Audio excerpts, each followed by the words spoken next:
Bismillahirrahmanirrahim. Alhamdulillahirabbil alamin. Wassalatu wassalamu ala Rasulillah ma ba'd.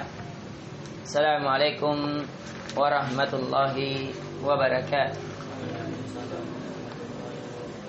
Alhamdulillah, kita kembali memuji dan mengagungkan Allah Subhanahu wa taala yang telah memudahkan kita untuk duduk sejenak bertafakkur fiddin, terlebih khusus dalam perkara yang paling urgen dalam kehidupan kita, yaitu pelajaran tauhid. Bagaimana agar tauhid semakin menancap di dalam dada kita, kesyirikan semakin terjauh menodai ruh-ruh kita, dan bagaimana sehingga kita betul-betul beribadah hanya kepada Allah, meyakini Allah baik pada rububiyah, uluhiyah, asma dan sifatnya. Di pertemuan sebelumnya, alhamdulillah, kita telah mengambil dari bab bahwasanya para rasul itu tidak memberikan hidayah kepada siapa yang dia cintai. Yang memberikan hidayah itu hanyalah Allah Subhanahu wa taala. Kita melihat dari sejarah bagaimana Nabi Nuh alaihi salam menginginkan anak dan istrinya. Menginginkan anak dan istrinya. Kita melihat bagaimana Nabi sallallahu alaihi wasallam menginginkan pamannya untuk masuk ke dalam Islam, akan tetapi sekali lagi hidayah bukan di tangan para rasul. Apalagi kita. Hidayah hanyalah milik Allah Subhanahu wa taala. Kemudian kita perhatikan ya, bahwasanya di antara hal yang hendaknya juga kita perhatikan menjadi keyakinan kita setelah kita meyakini bahwa tidak ada yang berhak memberikan hidayah kecuali Allah, menunjukkan fakirnya kita, butuhnya kita kepada Allah Subhanahu wa ta'ala. Kemudian bab juga termasuk kekufuran dari Bani Adam, itu disebabkan karena mereka meninggalkan agama dan bulut terhadap orang-orang soleh. Ini kita sudah ambil ya, bahwasanya sebab kekufuran karena seseorang meninggalkan agama Allah yang murni, ataukah seseorang memiliki sifat bulu kepada orang-orang soleh, yaitu sifat berlebihan terhadap orang-orang soleh. Dan inilah awal pertama terjadi kesyirikan, ya, lahirnya sifat bulu kepada ya orang-orang soleh, yaitu sifat berlebihan. Kemudian di pertemuan kali ini kita akan membahas dari pertemuan insyaallah taala tentang bab ma jaa fit taghlizi fi man abadallahi inda qabri rajulin salih fa kaifa idza ubidah. Bab tentang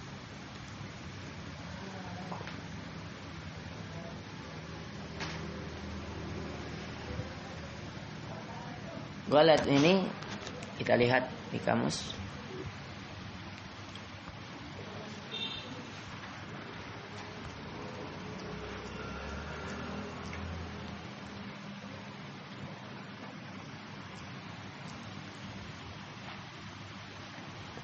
Peringatan keras terhadap siapa yang menyembah di kubur orang soleh. Jadi tentang bab peringatan keras bagi siapa yang menyembah di kubur orang soleh. Jadi dia menyembah hanya kepada Allah, tapi di mana menyembahnya? Di kuburan orang soleh. Walaupun dia menyembah hanya untuk Allah, kepada Allah, tapi di kuburan orang soleh, ini bisa menimbulkan fitnah tidak? Bisa. Bagaimana lagi kalau ini dilarang? Apalagi kalau dia menyembah kepada orang solehnya. Seperti ada orang menyembah kepada Khidir, ada yang menyembah kepada Syekh Abdul Qadir Al-Jailani, ada yang menyembah kepada Syekh Yusuf, ada yang menyembah ke Sultan Sanuddin Arum Palaka dan seterusnya. Maka dari itu kata Nabi sallallahu alaihi wasallam dalam sahih an Aisyah radhiyallahu anha, anna Ummu Salamah dzakarat, bahwasanya Ummu Salamah menyebutkan li Rasul sallallahu alaihi wasallam kanisa tara'atha bi ardil Habasyah. Bahwasanya dari Ummu Salamah menyebutkan bahwa Rasul sallallahu alaihi wasallam ya pernah berada dalam suatu kanisa. Kanisa itu apa? Gereja. Kemudian dia melihat di dalamnya itu terdapat di dalam negeri Habasyah. Wa ma fiha minas suwar. Ternyata di dalam gereja ini yang berada di Habasyah itu terdapat di dalamnya dari patung-patung. Ya, suwar ini jamak min surah. Surah itu gambar. Boleh juga patung yang sudah terbentuk yang dipahat. Nah, faqala ulaika idza mata fihimur rajulus salih. Mereka itulah orang-orang yang kanisa. Orang siapa ini? Orang ahli kitab. Kalau meninggal orang-orang soleh di antara mereka, aul abadus saleh atau hamba yang soleh, banau ala qabrihi masjidan, maka mereka membangun masjid di kuburan mereka. Coba kita lihat yang sekarang terkenal yang ada di Sulbar, kuburan Imam Al-Lapeo. Itu kuburan di depan, masjid di belakangnya. Ya, itu bahaya. Awalnya menyembah dulu di situ di dekat kuburan. Nanti siapa mina sembah? Kuburannya. Inilah kebiasaan yang ditutup. Makanya dalam syariat kita ada namanya sadduz zara'i, mencegah mudarat. Coba Allah tegur, wala taqrabuz zina. Jangan kalian mendekati zina. Ya, kenapa? Karena mendekati zina dengan SMS, dengan WA, dengan lihat-lihat, itu bisa menjatuhkan kepada apa? Zina. Sama dengan ini, jangan kalian mendekati perbuatan-perbuatan syirik. Memang menyembah kepada Allah tapi di dekat kuburan. Kalau seseorang terjatuh dalam hal-hal yang dekat dari bahaya, ditakutkan akan jatuh dalam bahaya. Seperti orang main api mengatakan, jangan hati-hati kau dengan api, padahal ini main api. Sama dengan ini. Ya, maka kata Ummu Salamah, wasawwaru fihi tilka suwar, maka mereka pun memahat, membentuk ya dengan bentuk tersebut. Ulaika syirarul khalq indallah, kata Nabi, mereka itulah seburuk-buruk makhluk di sisi Allah. Pelajaran yang bisa dipetik dari hadis ini, satu, bahwasanya Nabi dan istrinya Ummu Salamah menyaksikan kesyirikan terjadi di masanya. Ini terjadi di gereja. Yang kedua ya, terjadi di gereja.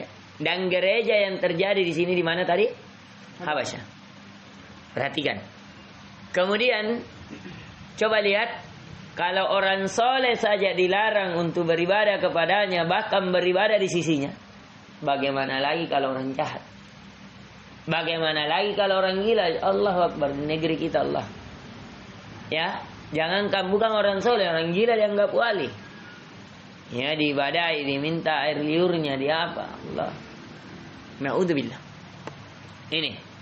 Kemudian diantara kebiasaan ahli kitab membangun masjid di kuburan orang soleh. Kemudian diantara faedah bahwasanya larangan memahat. Ya, larangan foto. Makanya juga ada dilarang foto dari sini. Karena kalau ada foto, nah tahu gambarnya, akhirnya nafaatkan. Ya, dilukiskah, diapakah, dilarang. Kecuali ada hal-hal darurat. Seperti orang-orang kerja di kantor menjadi dokumentasi pelaporan atau KTP atau ijazah dan seterusnya. Itu dibolehkan karena ada maslahat yang lebih besar. Nah, kemudian kata penulis, fahaula'i jama'u bainal fitnatain, fitnatul qubur wa fitnatut tamathil. Mereka inilah yang menggabungkan dua fitnah, yaitu fitnah kubur dan fitnah memperumpamakan, ya, membuat ibadah-ibadah ya dari tadi orang-orang soleh namun untuk bentuk. Walahuma anha qalat, dan keduanya juga berkata, lamma nuzila bi Rasul sallallahu alaihi wasallam, ketika diturunkan kepada Rasul sallallahu alaihi wasallam, tufiqa yatruhu khamisatan lahu ala wajh, maka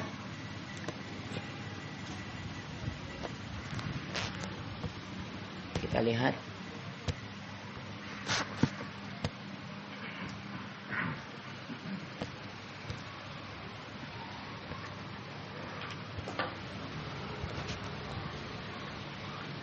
bahwasanya ketika sakit Rasul sallallahu alaihi wasallam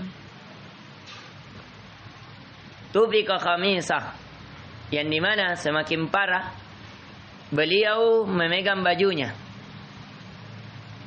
dan menutupkan pada mukanya.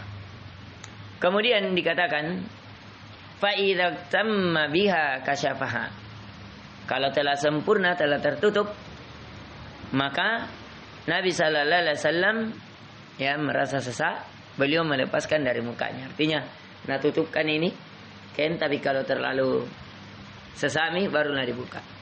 Ketika keadaannya seperti itu, beliau bersabda, semoga laknat Allah terhadap orang-orang Yahudi dan Nasara, mereka menjadikan kuburan para nabi mereka sebagai masjid. Beliau memberikan peringatan kepada kaum muslimin atas apa yang mereka lakukan. Ini kata Nabi, la'anatullahi 'alal yahudi wa nasara ittakhadhu qubur anbiya'ihim masajida. Jadi Nabi yuhadziru ma sana'u, Nabi memperingatkan apa yang dia lakukan, ya, tentang mereka menjadikan kuburan para nabi mereka sebagai masjid. Walau ladzaka ubriza qabrah, seandainya bukan begitu, maka akan dibuka secara umum apa? Kuburan nabi. Kenapa kuburannya nabi dijaga, dipagar? Karena banyak dari kalangan umat ini begitu, mengalap barkah, mengambil hal-hal kesyirikan dari kuburan nabi sallallahu alaihi wasallam. Ghaira annahu khusyiya ayyuttakhadha masjida, akan tetapi ditakutkan dijadikan apa? Kuburan Nabi sebagai masjid. Kalau sekarang kenapa Ustaz sekarang di Masjid Nabawi dari kuburannya Nabi? Ini kesalahan dalam memahami sejarah. Dahulu rumah Nabi sallallahu alaihi wasallam yang sekarang menjadi kuburannya itu rumah Aisyah. Dahulunya di luar masjid. Kayak dari sini ke Warkop. Ini rumahnya Nabi, masjid di situ di Warkop atau di Amcis misalnya, ya. Tapi terjadi pelebaran. Akhirnya terkena apa? Rumah Nabi sallallahu alaihi wasallam. Dahulunya tidak. Makanya rumah Nabi tidak terlalu jauh dari kuburan apa? Kuburan Baqi, tidak terlalu jauh. Tinggal satu dinding tangga, itulah sudah kuburan Baqi, rumahnya Nabi. Dahulunya bukan masjid. Nah, kemudian wali Muslim dan dikeluarkan dari Muslim.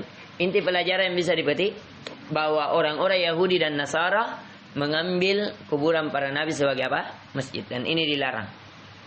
Kemudian wali Muslim an Jundub bin qala sami'tu Rasul sallallahu alaihi wasallam qabla an yamuta bi 50 wa huwa yaqul inni abra'u ila Allah ay yakuna li minkum khalil.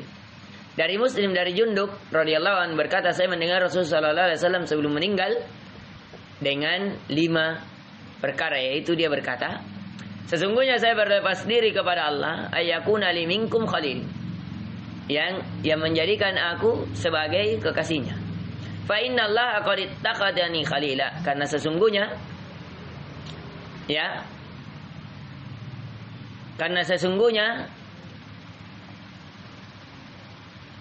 Allah telah mengambilku sebagai kekasih. Kama takhadha Ibrahim khalila, sebagaimana Ibrahim telah diambil sebagai kekasih. Walau kuntu muttakhidan min ummati, seandainya saya dibolehkan mengambil kekasih dari umatku khalila, lattakhadtu Abu Bakrin khalila, maka sungguh saya akan mengambil Abu Bakar sebagai kekasihku. Ala wa inna man kana qablakum kanu yattakhiduna qubur anbiya'i masajida. Ketahuilah, sesungguhnya dahulu orang-orang sebelum kalian, mereka mengambil dari kuburan-kuburan para nabi mereka sebagai masjid. Ala fala tattakhidul qubur masajida. Ketahuilah, hati-hatilah, jangan kalian mengambil kubur-kubur sebagai masjid. Inni anhaakum an dzalik. Sesungguhnya kata Nabi, saya melarang kalian. Di sini pelajaran yang bisa dipetik bahwa menjadikan kuburan para nabi sebagai masjid dibolehkan atau dilarang? Dilarang. Kenapa? Karena itu jerat-jerat menuju kepada kesyirikan. Langkah-langkah menuju kepada kesyirikan. Naam, kita zaman ini betul tahu tauhid, tidak mungkin beribadah kepada Nabi, jelas. Tapi generasi kita kemudian hari, sebagaimana para setan telah menggelincirkan kaum manusia. Kemudian wassalatu inda faqad naha anhu fi akhir hayati, Nabi sudah melarang di akhir hayatnya. Tsumma innahu la'ana wa huwa fi siyaqi man fa'ala. Dan kemudian telah ditegaskan bahwa Nabi sallallahu alaihi wasallam melaknat, sebagaimana dalam konteks hadis bahwa orang Yahudi dan Nasrani dilaknat karena mengambil kuburan para nabi mereka sebagai masjid. Wassalatu inda min dzalik. Semoga keselamatan senantiasa, semoga salawat senantiasa berada di sisi Nabi sallallahu alaihi wasallam. Wa illam yubna masjidun, dan tidak dijadikan masjid kuburannya. Wa huwa makna qauli khusya ayyuttakhadha masjida. Ditakutkan akannya akan dijadikan kuburannya sebagai masjid. Fa inna sahabata lam yakunu liyabnu haula qabri masjidan. Dan para sahabat tidak menjadikan bangunan di sekitar Nabi, di kuburan Nabi sallallahu alaihi wasallam sebagai masjid. Jadi ini kenapa sekarang bersatu antara Masjid Nabawi dengan kuburan? Karena apa tadi? Ya, karena peluasan. Karena peluasan ini sering. Di masa Utsman terjadi peluasan. Di masa Umar bin Abdul Aziz terjadi peluasan. Di masa Abu Bakar terjadi peluasan. Di masa Umar terjadi peluasan. Raja-raja Muawiyah juga, Sufyan bin Muawiyah terjadi peluasan. Ya, itu terus. Kerajaan-kerajaan terjadi peluasan. Bahkan saya terakhir waktu beberapa tahun yang lalu 2022 kalau tidak salah, itu ada lagi hotel yang dikosongkan. Artinya itu sudah mau dibom baru diperluas lagi. Ya sekarang ini.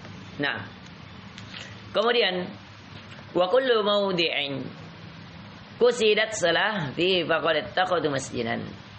Dan di setiap tempat yang dimaksudkan untuk tempat salat di situ, maka itu sungguh telah diambil sebagai apa? Masjid.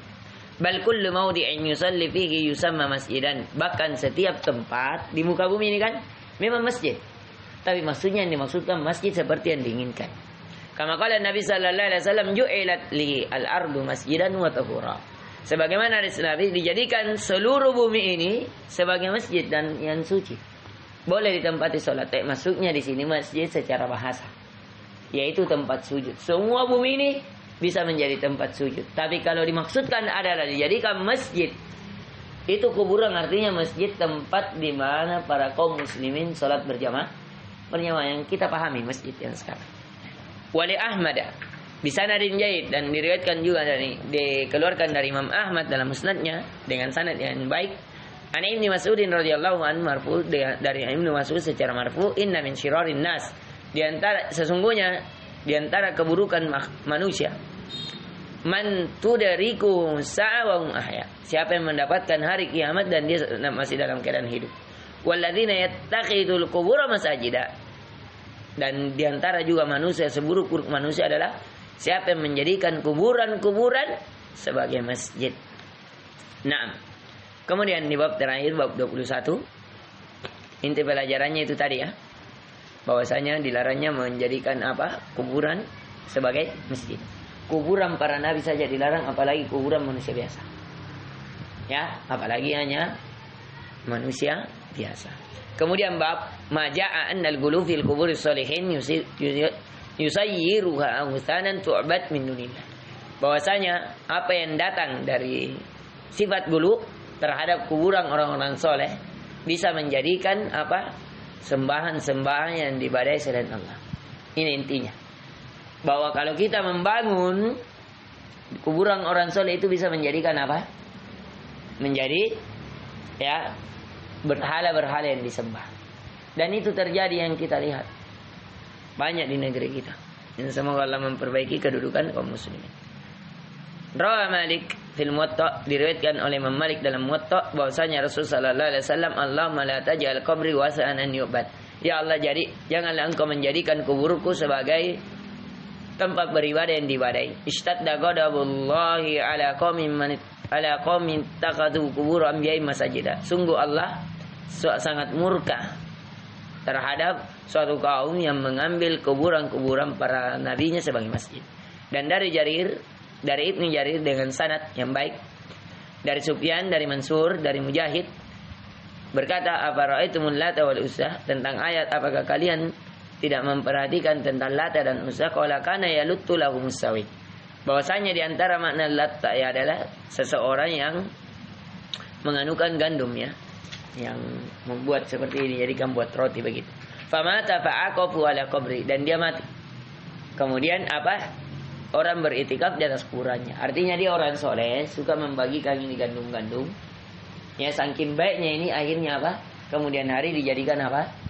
Sebagai sembahan-sembahan karena kebaikannya. Wa kata Abul Jauzai, dan begitu pula dari Abul Jauza, dari Ibnu Abbas radhiyallahu anhu kana yalutu sawi lil hajj.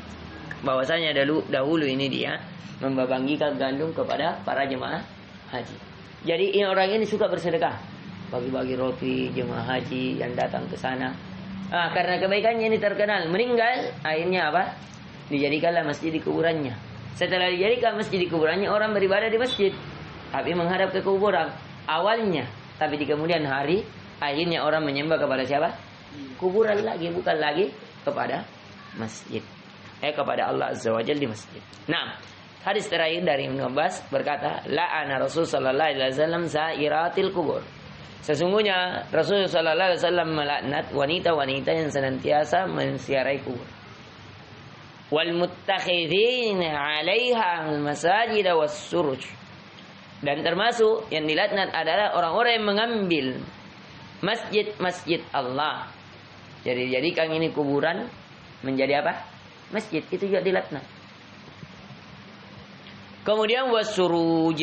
Begitu juga menjadikan lampu-lampu buat lampu-lampu orang Nasrani ini ya. Saya pernah hidup di Papua. Melihat itu kuburan-kuburan orang-orang Nasrani. Semuanya memakai ini, syarj. Memakai lampu-lampu. Ya, di kuburannya itu nak bikin kayak pagar-pagar, ada gantungan lampu. Banyak bunga-bunga. Itulah yang diamalkan oleh banyak kaum muslimin. Kita melihat di kuburan-kuburan yang dikeramatkan, kuburan-kuburan para wali, bakar lilin, bakar dupa. Naudzubillah. Ya, ini diriwayatkan oleh ahli sunnah. Insyaallah taala nanti kita akan lanjutkan di pertemuan selanjutnya. Subhanakallahumma wa bihamdik, asyhadu an la ilaha illa anta, astaghfiruka wa atubu ilaik. Assalamualaikum warahmatullahi wabarakatuh.